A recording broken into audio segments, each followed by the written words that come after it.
Shalom Aleichem. Shalom Aleichem. Shalom Aleichem. Topic for today is wash yourselves. కడుగుకొనుడి, wash your selfs. స్కూల్లో పిల్లలు మధ్యాహ్నం lunch టైంలో చేతులు కడుక్కోకుండా భోంచేసేవారు. ఆ టీచర్ గమనించి వారి యొక్క చేతులను మైక్రోస్కోప్లో పెట్టి చూశారు. ఎన్నో వేల సూక్ష్మజీవులు ఉన్నట్టు కనిపించింది. ఇది తప్పకుండా భోంచేయక ముందు శుభ్రంగా చేతులు కడుక్కొని భోంచేయాలని టీచర్ చెప్పారు. పిల్లలు కొన్నిసారి చేతులు కడగకుండా తినేస్తూ ఉంటారు. ఇక్కడ గమనిస్తే వాక్య భాగంలో the book of Isaiah chapter 1:16 verse, యెషయా గ్రంథం 1వ అధ్యాయం 16వ వచనం, మిమ్మల్ని కడుగుకొని శుద్ధి చేసుకునుడి, మీ దుష్క్రియను కడపకుండా వాటిని తొలగింపుడి. ఎందుకనగా మీ చేతులు రక్తముతో నిండి ఉన్నవి. కాబట్టి వాక్య భాగంలో అరికాలములకు నడినెత్తి వరకు వ్యాధి కలిగి ఉన్నారనే విషయం వాక్యమా చూస్తున్నాం. వారు సరి చేసుకోనకుండా వారు బలులు అర్పిస్తుండగా అవన్నీ ప్రభు వెక్కసమాయనని, మీ నైవేద్యం వ్యర్థము, అవి నాకు అసహ్యము అని ప్రభు వారితో చెప్పడం వాక్య బలము చూస్తున్నాం.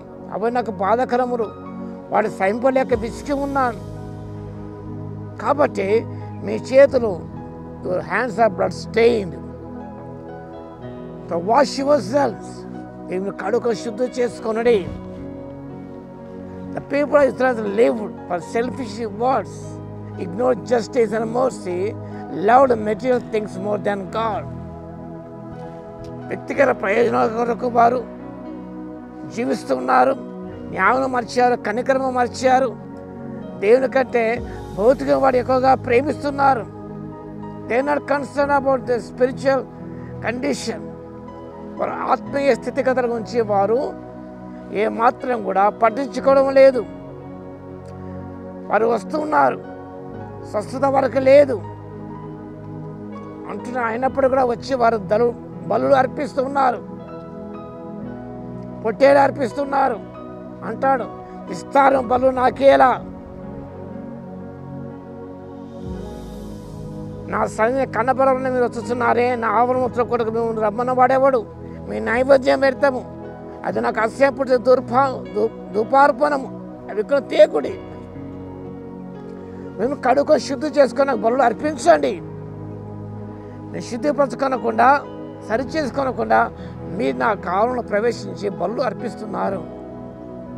కాబట్టి walk straight and narrow way to do things whatever good and perfect, just and right in the sight of God. దేవుని దృష్టిలో ఏది సరైనదో సమంజసమైనదో వాటిని మనం జరిగించని దేవుడు ఆశిస్తున్నాడు. యేసు కాలం పరిశీలన ఉండేవారు. మత్తయి సువార్త 23వ అధ్యాయము 25-20 వచనాల్లో వారు పళ్ళెమున వెడల్ప శుద్ధి చేస్తున్నారు, కానీ లోపల దోపుతోనూ అజితేంద్రియంతో నిండుకొని ఉన్నామని ప్రభు వారిని విమర్శించాడు.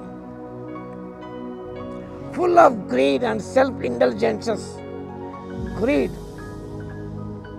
love for riches and earthly possessions, that is durasha. Ajitendriyatvam, that is self-indulgences, that means pleasing self gratification of your appetites, desires. స్వార్థపర కోరిక తృప్తిపరచుకోవడానికి వారు ఆశిస్తున్నారు. వారు నిజంగా అవి మీ హృదయంలో ఉంచుకొని, దురాశలు ఉంచుకొని, మీ యొక్క కోరికను తృప్తిపరచుకోవడానికి జీవిస్తున్నారు. కానీ వాటికి ముందు తొలగించుకొని శుభ్రం చేసుకో, పళ్ళెము లోపల శుద్ధి చేసుకోవాలి. కాబట్టి యేసు ప్రభువును కన్నిచ్చినాడు. Clean the inside of the cup and dish. Keep out of your life whatever keeps Christ out of your mind.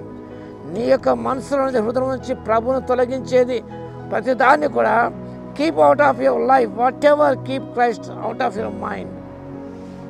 వాటన్ని తొలగించుకుంటున్నట్లయితే ప్రభుతో సహవాసం చేయగలడు, ప్రభు నీతో సహవాసం చేయగలడు. కాబట్టి నీ శుద్ధి చేసుకోకుండా, సరిపడకుండా ప్రభువులలో పాల్గొన్నా అది నీకు శిక్షగా మారిపోతుంది. కాబట్టి ప్రతి మనిషి తను తాను పరీక్షించుకుని అలాగూ చేసి ఆ రొట్టెను తిని ఆ పాత్ర త్రాగమని దేవుని వాక్యం శ్రమిస్తుండగా మన దేవుని సన్నిధికి మనం శుద్ధి చేసుకోనకుండా వస్తున్నాం.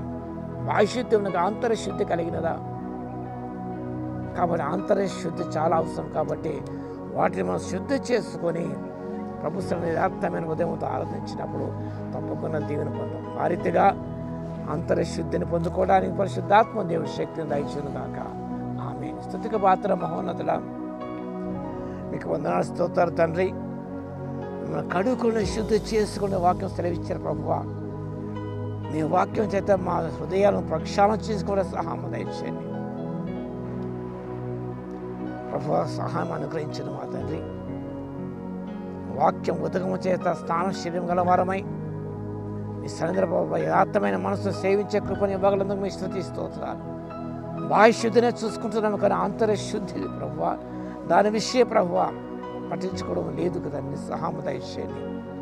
మీరు కోరే హృదయం అంతరంగ సత్యం కోరుతున్నారు కాబట్టి నాయన అంతర్శుద్ధి చేసుకొని మా తండ్రి మీ వాక్యం చేత కడగబడిన వారమై మీ సన్నిధిలో యథార్థంగా స్తుతించి ఆరాధించి దీవెన పొందే కృపను దయచేయమని, వాక్యం వింటున్న ప్రతి బిడ్డను తానే దీవించి మీ ఆధ్యాత్మిక కార్యాలు జరిగించమని ఎస్ఐన మనం ప్రార్థించి వేడుకొస్తున్నాము తండ్రి. ఆమేన్. మన తండ్రి అయిన దేవుని యొక్క ప్రేమయు, మన ప్రభువును రక్షకుడైన యేసుక్రీస్తు యొక్క కృపయు, శుద్ధాత్మ యొక్క అన్యోన్య సహవాసం అందరికీ సదాకాలము తోడై ఉండును గాక.